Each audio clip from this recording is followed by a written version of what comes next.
जय गुरु जी, शुक्राना गुरु जी, अनंतम अनंतम शुक्राना। ओम नमः शिवाय। शिव जी सदा सहाय। ओम नमः शिवाय। गुरु जी सदा सहाय। सभी संगत परिवार को हैप्पी होली। होली की हार्दिक शुभकामनाएं। सभी संगत परिवार सदा स्वस्थ सुखी समृद्ध रहे। सभी के लिए होली की मेरी तरफ से बहुत बहुत शुभकामनाएं। संगत जी, आज का अध्याय प्रारंभ होने जा रहा है। शिव महापुराण कथा में शिव पार्वती का विवाह चल रहा है। अद्भुत ब्लेसिंग्स है और होली का माहौल है। सभी संगत परिवार पूरा अध्याय श्रवण कीजिएगा, बिल्कुल भी स्किप मत कीजिएगा। संगत जी, पूरा अध्याय श्रवण करने से पूरा फल प्राप्त होता है। अद्भुत परम पावन कथा चल रही है। संगत जी, शिव पार्वती का विवाह अत्यंत ब्लेसिंग से भरा हुआ अध्याय है। संगत जी, इसलिए पूरा श्रवण कीजिएगा संगत जी। और चलिए शुरू करते हैं गुरु वंदना, गुरु मंत्र और शिव मंत्र के साथ। ओम नमः शिवाय। शिव जी सदा सहाय। ओम नमः शिवाय। गुरु जी सदा सहाय। गुरुर् ब्रह्मा गुरुर्विष्णु गुरुर्देवो महेश्वरा गुरुर् साक्षात् परब्रह्म तस्मै श्री गुरुवे नमः। कर्पूरगौरं करुणावतारं संसारसारं भुजगेन्द्रहारं सदा वसन्तं हृदयारविन्दे भवं भवानी सहितं नमामि नमामि। भगवान शिव का नारद जी के द्वारा सब देवताओं को निमंत्रण दिलाना, शिव का आगमन तथा शिव का मंगलाचार एवं ग्रह पूजन आदि करके कैलाश से बाहर निकलना। नारद जी बोले, विष्णु से श्री महापराज्ञता विधाता आपको नमस्कार है। कृपा निधि, आपके मुँह से ये अद्भुत कथा मुझे सुनने को मिली है। अब मैं भगवान चंद्रमौली के परम मंगलमय तथा समस्त पाप राशि के विनाशक वैवाहिक चरित्र को सुनना चाहता हूँ। मंगल पत्रिका का पाकर महादेव जी ने क्या किया, परमात्मा शंकर की वह दिव्य कथा सुनाइए। ब्रह्मा जी ने कहा, बेटा तुम बड़े बुद्धिमान हो, भगवान शंकर के उत्तम यश को सुनो। मंगल पत्रिका पाकर भगवान शंकर ने जो कुछ किया वो बताता हूँ। भगवान शिव उस मंगल पत्रिका को प्रसन्नतापूर्वक हाथ में लेकर हृदय में बड़े हर्ष का अनुभव करते हुए हंसने लगे। फिर उन भगवान ने उसे लाने वालों का सम्मान किया। तत्पश्चात उसे बाँचकर विधिपूर्वक स्वीकार किया। इसके बाद हिमाचल के यहाँ से आए हुए लोगों को बड़े आदर सम्मान के साथ विदा किया। तदनंतर उन मुनियों से कहा, आप लोगों ने मेरे शुभ कार्य का भली भांति संपादन किया। अब मैंने विवाह स्वीकार कर लिया है, अतः आप लोगों को मेरे विवाह में आना चाहिए।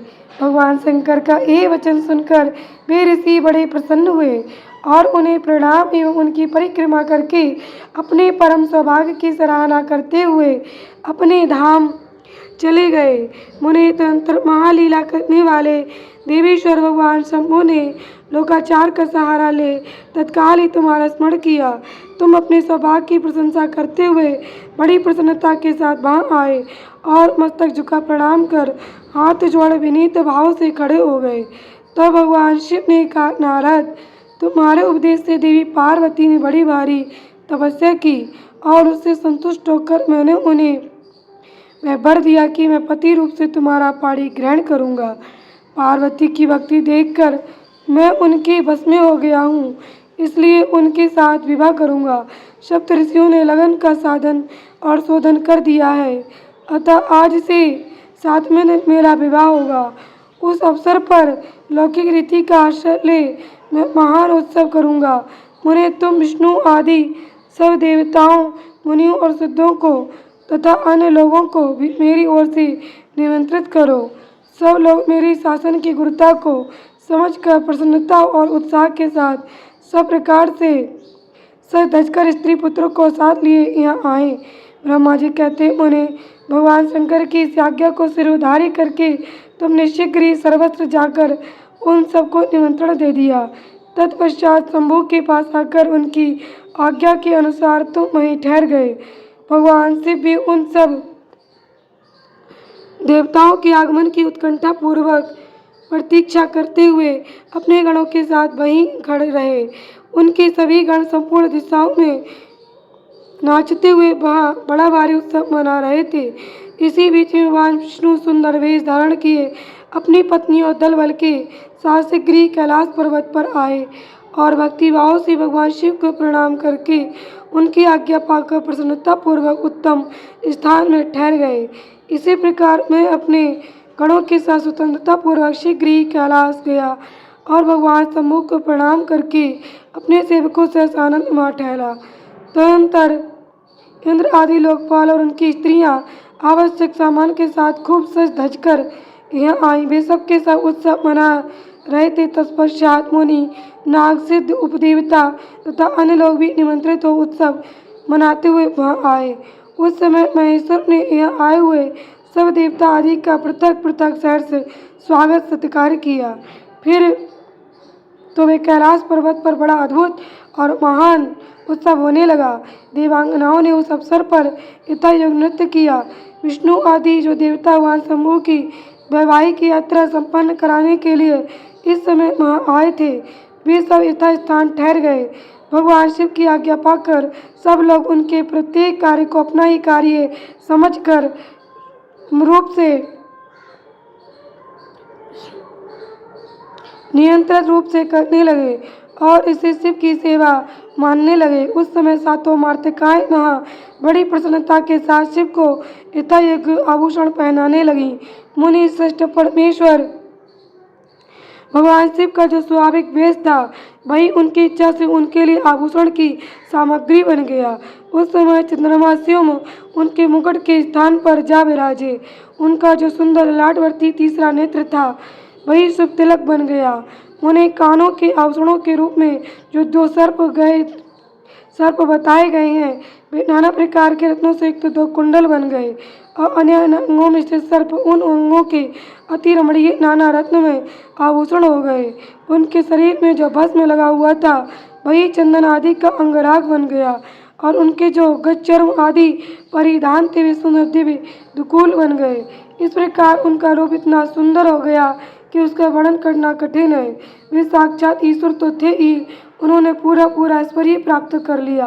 तदनंतर समस्त देवता, यक्ष, दानव, नाग, पक्षी, अप्सरा और महर्षिगण मिलकर भगवान शिव के समीप गए और महान उत्सव मनाते हुए प्रसन्नतापूर्वक उनसे बोले, महादेव, महेश्वर, अब आप महादेवी गिरिजा को ब्याह लाने के लिए आप लोगों के साथ चलिए, हम पर कृपा कीजिए। तत्पश्चात विज्ञान से प्रसन्न हृदय वाले भगवान विष्णु के भगवान शंकर को भक्तिभाव से प्रणाम करके उपर्युक्त प्रस्ताव के अनुरूप ही बात कही। भगवान विष्णु बोले, शरणागत वत्सल देव महादेव, प्रभु आप अपने भक्तजनों का कार्य सिद्ध करने वाले हैं, अतः मेरा एक निवेदन सुनिए। कल्याणकारी शंभो, आप गृह सूत्रोक्त विधि के अनुसार गिरिराज कुमारी पार्वती देवी के साथ अपने विवाह का कार्य कराइए। आपके द्वारा विवाह की विधि का संपादन होने पर महीलोक में सर्वत्र विख्यात हो जाएगी। अतः नाथ, आप कुल धर्म के अनुसार प्रेम पूर्वक मंडप स्थान और नांदे मुख श्राद्ध कराइए तथा लोक में अपने यश का विस्तार कीजिए। ब्रह्मा जी कहते हैं, नारद, भगवान विष्णु के ऐसा कहने पर लोकाचार परायण परमेश्वर शंभु ने विधि पूर्वक सब कार्य किया। उन्होंने सारा औद्योगिक कार्य कराने के लिए मुझको ही अधिकार दे दिया था।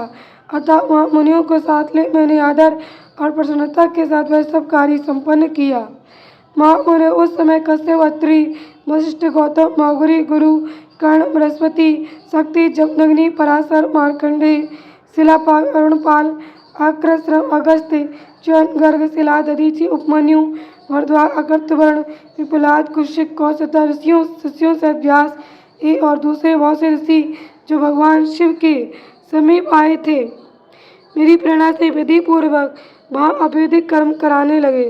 वे सब के सब वेदों के पारंगत विद्वान थे अतः वेदोक्त विधि से वैवाहिक मंगलाचार करके ऋग्वेद, यजुर्वेद और सामवेद के विविध उत्तम सूक्तों द्वारा महेश्वर की रक्षा करने लगे। उन सब ऋषियों ने बड़ी प्रसन्नता के साथ बहुत से मंगल कार्य कराए। मेरी और शंभु की प्रेरणा से उन्होंने विघ्नों की शांति के लिए प्रीतिपूर्वक ग्रहों और समस्त मंडलवर्ती देवताओं का पूजन किया। वह सब लौकिक वैदिक कर्म यथोचित रीति से करके भगवान शिव बहुत संतुष्ट हुए और उन्होंने प्रसन्नतापूर्वक ब्राह्मणों को प्रणाम किया। तदनंतर वे सर्वेश्वर महादेव देवताओं और ब्राह्मणों को आगे करके उस गिरिश्रेष्ठ कैलाश से हर्षपूर्वक निकले। कैलाश से बाहर जाकर देवताओं और ब्राह्मणों के साथ भगवान शंभु, जो नाना प्रकार की लीलाएं करने वाले हैं, सानंद खड़े हो गए। उस समय महेश्वर के संतोष के लिए देवता आदि ने मिलकर बहुत बड़ा उत्सव किया। बाजे बजे तथा गान और नृत्य हुए। जय गुरु जी, शुक्राना गुरु जी, अनंतम शुक्राना। ओम नमः शिवाय। शिव जी सदा सहाय। ओम नमः शिवाय। गुरु जी सदा सहाय। संगत जी, आज का हमारा ये अध्याय यहीं पर संपूर्ण हुआ। आप और आपका परिवार सदस्य सुखी समृद्ध रहे। आप सभी के परिवार के सदस्य पर उमा महेश्वर के आशीर्वाद का हाथ सदैव बना रहे। आपके समस्त विघ्न बाधाएं सभी संकट इस होली पर दूर हों और आपका जीवन सदा सुखी समृद्ध रहे। जो भी नेगेटिविटी नकारात्मकता है वो सभी इस होली पर दूर हो। सभी के घर में, सभी के मन में, सभी की आत्मा में, सभी के अंदर सकारात्मकता का प्रभाव हो।